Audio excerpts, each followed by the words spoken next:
Good morning everyone. आज ठंडी हवा चल रही है। कल इतनी बढ़िया धूप निकल रही थी और आज हल्के से बादल हो रहे हैं। तो जिस भी दिन बारिश हो गई उस दिन से समझ लीजिए अच्छी खासी ठंड पड़नी शुरू हो गई। और वैसे भी दिल्ली की तो सर्दी वैसे भी फेमस है कि भैया ठंड बहुत पड़ती है और पड़ने लगी है।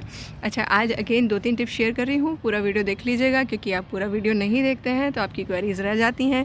और ये मैं बार बार आप लोगों को बोल चुकी हूँ कि अगर आप मेरे वीडियोस देख लेते हैं ना तो मुझे लगता नहीं है कि आपका शायद ही गार्डनिंग रिलेटेड कोई क्वेरी रहेगा। क्योंकि पिछले 4-5 सालों में मैंने जो भी एक्सपीरियंस किया है टेरेस पे वो मैंने सारा का सारा आपके वीडियोज़ में आपके लिए शेयर किया है कि क्या प्रॉब्लम्स आ सकती हैं आने वाले सीज़न में। क्योंकि देखिए, मैं भी नेचुरल तरीके से जब गार्डनिंग कर रही हूँ ना तो पेस्ट अटैक कब होता है, पौधों को पानी कब चाहिए, पौधों को खाना कब चाहिए, और जैसे कि वैदिक कैलेंडर फॉलो कर रही हूँ उसके अकॉर्डिंग सारी चीज़ें कर रही हूँ तो बहुत अच्छे से सब चीज़ें मैनेज हो रही हैं। फिर भी कई लोग हैं जो कि नए जुड़ रहे हैं, उनको मोटिवेट करने के लिए मुझे फिर से सारी चीज़ें बतानी पड़ती हैं। तो आज एक चीज़ बता रही हूँ। कई लोगों की क्वेरी है कि मैम हमारे यहाँ पर धूप नहीं आती है सर्दियों में, तो हम क्या करें। तो आपको वो प्लांट लगाने पड़ेंगे जिनको धूप की बहुत ज़्यादा ज़रूरत नहीं होती है। उसमें वो सारे पौधे लग जाएंगे जो शेडी एरिया पसंद करते हैं या पेड़ों के नीचे उगते हैं। लेकिन उसमें कुछ चीज़ें ऐसी हैं जो कि खाने में यूज़, जैसे हल्दी है। हल्दी बहुत आसानी से आप कम धूप वाली जगह पर लगा सकते हैं, जहाँ बहुत नामात्र की धूप आती है, अच्छी रोशनी आती है, वहाँ लगा सकते हैं। लेकिन जो सब्जियां हैं लाइक बैंगन हो गया, भिंडी हो गया, तुरई, करेला, ये सब चीज़ें जो हैं इनको धूप की ज़रूरत पड़ती है। तो आपको ऐसी जगह लगाना पड़ेगा कि जहाँ धूप आपको अच्छी खासी आ रही हो।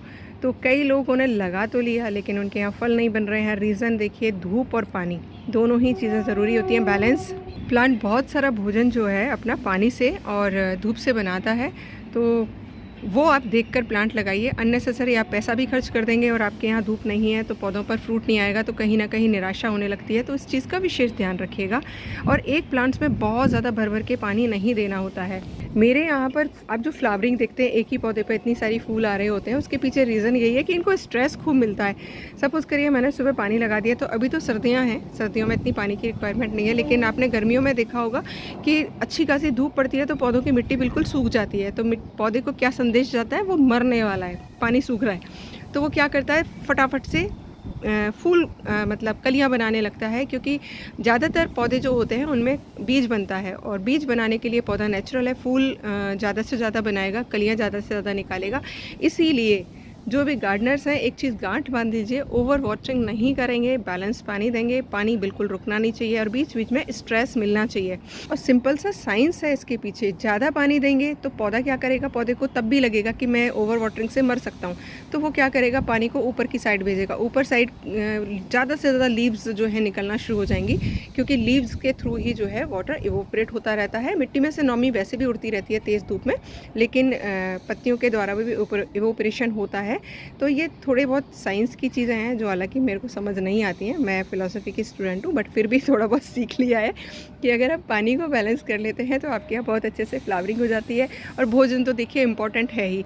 ज़मीन में जो लोग गार्डनिंग कर रहे हैं उनको मैं बार बार चीज़ें बोलती हूँ, बहुत ज़्यादा मेहनत मत करिए। जो पौधे से गिर रहा है वहीं की वहीं गड्ढा करिए, दवा दीजिए, पानी का ध्यान रखिए, आपके यहाँ सब चीज़ें मैनेज हो जाएंगी। और मेरे यहाँ तो देखिए मुझे थोड़ी बहुत मेहनत इसीलिए करनी पड़ती है, थोड़ी बहुत ही करती हूँ, ज़्यादा नहीं, क्योंकि पॉट्स में गार्डनिंग कर रही हूँ तो प्रॉपर टाइम पर इनको भोजन देना होता है। कि जब डेली हम पानी डालते हैं तो जो भी हमारा पौधों के पास पोषण होता है वो धीरे धीरे करके लीच आउट होता रहता है और फिर वापस से पौधे में हमें डालना पड़ता है। दूसरी क्वेरी थी किसी की कि मैम इस टाइम पर कॉलियस लगा सकते हैं क्या। तो भैया मैं तो 12 महीने लगा लेती हूँ, क्योंकि मैं जब मेरा कटिंग का टाइम आता है तो मैं कटिंग करती रहती हूँ पौधों को शेप में रखने के लिए। और जो भी इन में से एक्स्ट्रा कटिंग्स निकलती हैं उनको कहीं ना कहीं मैं लगाती रहती हूँ। और मेरे यहाँ तो मिट्टी में भी बहुत अच्छे से हो जाती हैं, फेंक देती हूँ कहीं तो भी हो जाती हैं, क्योंकि मिट्टी बहुत अच्छी हो चुकी है। और रिवर सैंड में तो 100% लगती है मेरे यहाँ, रिवर सैंड में मैं लगा देती हूँ मिट्टी। अब तो मिट्टी भी इतनी अच्छी हो गई कि जहाँ मैं लगा देती हूँ वहाँ भी ये हो जाता है। तो मैं 12 महीने ट्राई करती हूँ। आपके यहाँ पर आप देखिए एक आध करते रहिए, लेकिन जब आप कटिंग करते हैं पौधे की तब एक भी कटिंग को फेंकिए मत, तब लगा दीजिएगा। अभी चल रहा है उत्तरायण, जिसमें हमें पौधों के ऊपर काम करना है।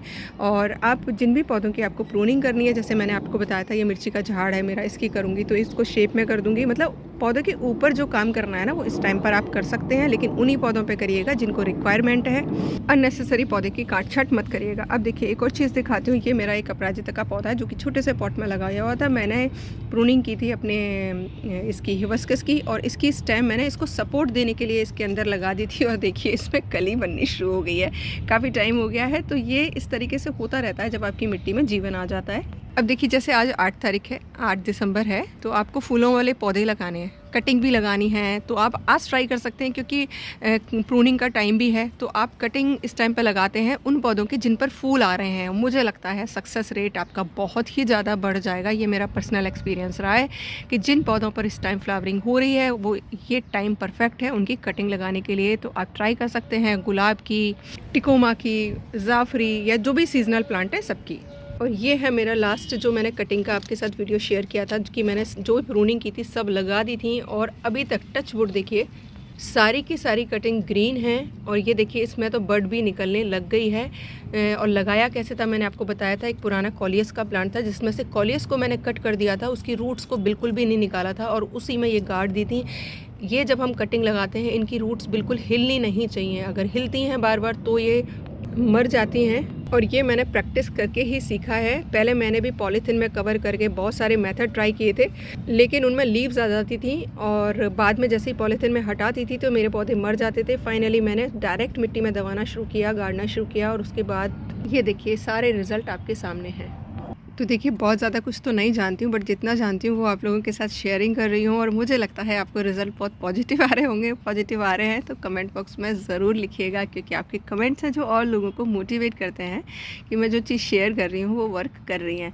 तो बस पॉट फिलिंग मेरे तरीके से करिए जैसे मैं आप लोगों के साथ शेयर कर रही हूँ। पॉट फिलिंग के सारे मेथड आपको कमेंट बॉक्स में मिल जाएंगे, एक प्लेलिस्ट मिलेगी, उसको में आप देखिएगा, आपको जो प्लेलिस्ट में वो सूटेबल लगता है पॉट फिलिंग मेथड ईजिली आप कर पाते हैं उसको आप फॉलो करिएगा।